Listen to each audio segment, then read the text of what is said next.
જો હું તમને એવું કહું કે વિશ્વામિત્રી નદી માટે તો મને આની પ્રેરણા ક્યાંથી મળી? આપણે એને કોન્ક્રીટનું નાળું નથી બનાવવું. શ્રી સદગુરુએ એક રેલી ફોર રિવર કરી છે. એની અંદર જો તમે એની ક્લિપ જોશો ને રેલી ફોર રિવરની, તો એમાં તમામ માહિતી આપેલી છે. એમને ચોખ્ખું કીધું છે કે આપણે આ કોઈ કોન્ક્રીટના નાળા કરવાના થતા નથી. હવે આ ચોખ્ખી કેવી રીતે થશે? ડેવલપ ઇકો સેન્સિટિવલી ડેવલપ કેવી રીતે થશે?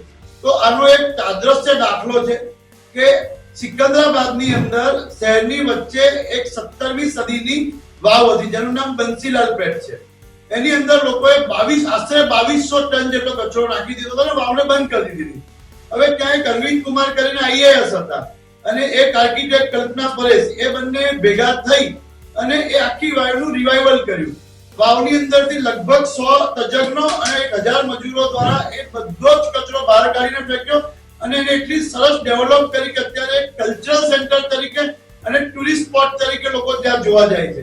બીજું, એની અંદર 22 લાખ લીટર પાણી જમા થાય છે. એટલે કે જે પૂર આવતું હતું અને પાણી જે વરસાદનું વહી જતું હતું એ બધું અત્યારે અંદર જમા થવા માંડ્યું. હવે એના લીધે થયું એવું કે 22 લાખ લીટર પ્લસ પાણી જે અંદર ગયું એના લીધે વોટર ટેબલ ઊંચું આવ્યું અને વોટર ટેબલ ઊંચું આવવાથી ત્યાં ગ્રાઉન્ડ વોટર સારું થયું.